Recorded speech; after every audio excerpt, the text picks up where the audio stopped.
제3차 대전이 일어날지 모를 위기감에 휩싸인 유럽이 현재 무기 부족 문제로 인해 곤란을 겪고 있습니다. 그런데 이러한 상황에서 극적으로 나타난 국가가 있으니 바로 대한민국입니다. 서방 국가 각 국가들은 한국의 방위산업 혁신과 부상을 대서특필하며 한국이라는 나라의 브랜드 가치가 단순히 공산품 수출 국가가 아닌 세계 평화를 위해 기여하는 자국민의 생명을 보호할 수 있는 영웅과 같은 나라처럼 이미지가 만들어지고 있습니다. 우크라이나와 국경을 접하고 있는 폴란드가 지금 무기 수급으로 인한 문제를 겪고 있습니다. 이웃 국가인 유럽산 무기는 너무 값이 비쌀 뿐 아니라 AES까지 제대로 안 이루어지면서 그 대안으로 한국을 찾고 있습니다. 한국은 잠수함, 탱크, 전투기, 미사일 모든 것을 스스로 생산할 수 있는 나라로서 폴란드 국방부 장관은 최근 한국에 사실상 쇼핑을 하고자 방문했습니다. 폴란드 언론에서는 해당 소식을 대서특필하며 네티즌들은 한국을 마치 영웅처럼 묘사합니다. 그런데 발칵 뒤집어진 건 다름 아닌 한국의 차세대 공군기 사업 협력 국가인 인도네시아입니다. 공교롭게도 인도네시아 국기를 거꾸로 뒤집어 버리면 폴란드기가 되는데 공군기 협력 사업이 인도네시아가 아닌 폴란드가 될지 모른다는 분석이 나옵니다. 국토전략TV? 우크라이나 사태로 한국 방산업계가 대화랑입니다. 서방의 각 국가들이 우크라이나에 무기를 지원하기 시작하면서 정작 자국의 무기고가 텅 비어버리는 상황이 빚어지고 있습니다. 이 때문에 비어있는 무기고를 채우기 위해서 서방 각 국가들이 한국에 긴급히 지원을 호소하고 나섰습니다. 대표적으로 나토의 주요 회원국 캐나다가 한국으로부터 탄약을 지원을 해줄 것을 요청한 상황입니다. 가장 발등에 불에 떨어진 나라는 다름 아닌 폴란드입니다. 폴란드는 그동안 한국의 K9 자주포를 수입해가면서 주요 방산 고객 중 한 나라입니다. 그런데 폴란드는 현재 러시아와 폴란드와의 국경을 맞닿지 않기 위해서 가장 적극적으로 우크라이나를 지원해주고 있는 나라입니다.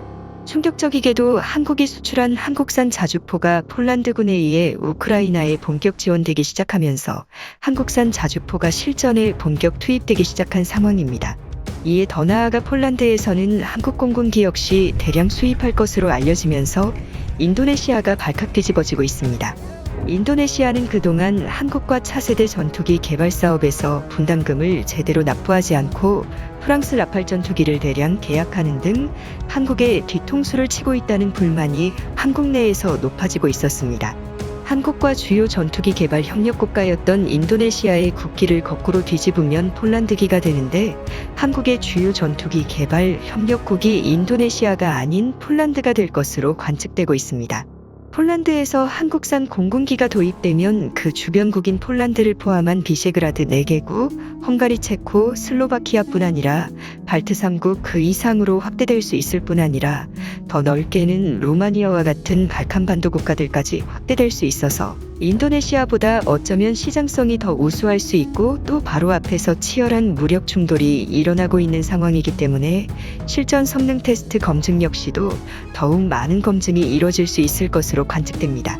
현재 폴란드, 슬로바키아, 헝가리, 체코 이렇게 4나라는 한국과의 무기개발 협력뿐 아니라 민간 분야 경제협력의 수준도 매우 높아지는 상황입니다.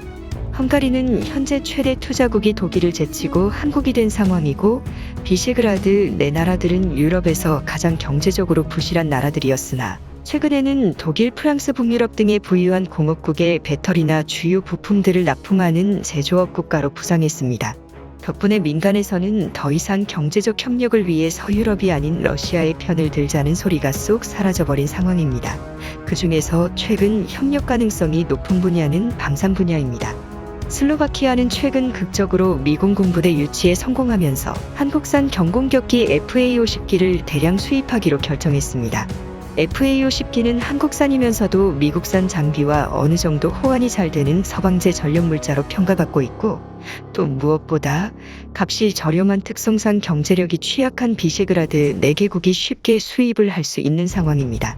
FA-50기는 앞서 필리핀에서 실전 사용이 이뤄진 바 있습니다. 필리핀 정부는 한국산 FA-50기 수입을 마치 종이 비행기라는 양 부정적인 입장이었으나 민다나오 섬에서의 반군 토벌 작전에 본격 실전 투입이 되어 성공적으로 반군을 진압하자 필리핀 정부는 FA-50기를 사실상 자국의 주력 전투기로 선택을 하여 놓은 상황입니다. 특히 필리핀은 인도네시아와는 다르게 배급 납부에 연체가 없이 즉각 현찰로 따박따박 납부를 잘해와서 한국의 주요 방산 고객으로 급부상 중입니다.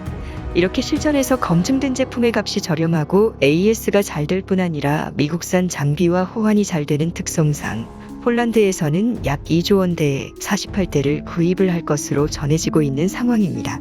앞서 폴란드는 그동안 폴란드 공군이 운용 중이던 구소련제 미그 29 전투기를 전부 우크라이나에 공유하는 방안을 준비하면서 그 대신 최신형 한국산 서방제 무기로 평가받은 FA-50기를 수입하고자 하는 계획인 것입니다. 이번 우크라이나 사태를 계기로 서방국들이 우크라이나에 본격 무기 지원을 하면서 비어있는 자국의 창고를 한국산 무기들로 채워넣기 시작하면서 한국의 방위산업계가 대화랑을 맞이하고 있습니다. 폴란드는 최근 미군 부대를 유치하기 시작하면서 유럽 나토의 주요 군사 강국으로 성장이 기대되고 있습니다. 폴란드의 인구는 현재 3,795만 명 정도인 상황이지만 최근 우크라이나계 난민들이 급격하게 폴란드로 유입되고 약 500만 명의 난민이 유입될 것으로 전망되면서 세계에서 가장 우크라이나 난민을 많이 수용하고 있는 나라가 되고 있습니다. 이 때문에 조만간 폴란드 인구가 4천만을 넘어서 유럽의 대형 사이즈 국가들인 이태리, 독일, 프랑스, 영국 수준의 인구가 많은 나라로 성장할 것으로 관측되고 있습니다. 이에 폴란드 당국은 한국의 도움을 요청하고 있습니다. 현재 반세기가 넘는 세월 동안 군사적 긴장을 놓지 않고 경제적 성장뿐 아니라 총알 하나에서부터 전투기, 미사일, 심지어는 잠수함, 그리고 항공모함까지 만들어내고 있는 나라가 바로 한국이기 때문입니다. 지금 우크라이나 사태를 계기로 전 세계는 한국산 무기 도입에 속소결을 올리고 있습니다. 최근 나토 가입을 본격 선언한 핀란드뿐 아니라 에스토니아, 노르웨이, 폴란드, 슬로바키아 등 전쟁의 위협에 직면한 나라들이 속속 한국산 무기 도입을 선언하고 있습니다. 그동안 한국은 인구 5천만의 수요만으로 방위산업체들을 가동하기에는 턱없이 시장이 작다는 평가를 받아왔습니다. 특히 차세대 전투기 개발 사업에서는 이같이 작은 시장성에 대한 리스크를 최소화하기 위해서 세계 인구 상위 대국이자 섬나라로서 공군기 수요가 높은 인도네시아와 한국이 손을 잡았던 것입니다. 그런데 최근 폴란드 국방부 장관이 한국을 방문하기 시작하면서 상황이 많이 달라질 것 같습니다. 세계에서는 각국을 대표하는 유명한 전투기들이 있습니다. 영국은 해리어나 스피파이어, 미국은 머스탱이나 F-15, 일본은 제2차 세계대전 제로센 등이 유명을 떨쳤습니다. 그런데 이제 한국이 우크라이나전을 계기로 FA-50기가 각국의 보급용 전투기가 될 것으로 관측되면서 한국에서는 어마어마한 고용 창출 효과뿐 아니라 첨단 산업 기술 국가로서 국가 브랜드 가치를 높여나갈 수 있을 것으로 관측됩니다. 국토전략TV 오늘은 이걸로 마칩니다. 시청해주셔서 감사합니다.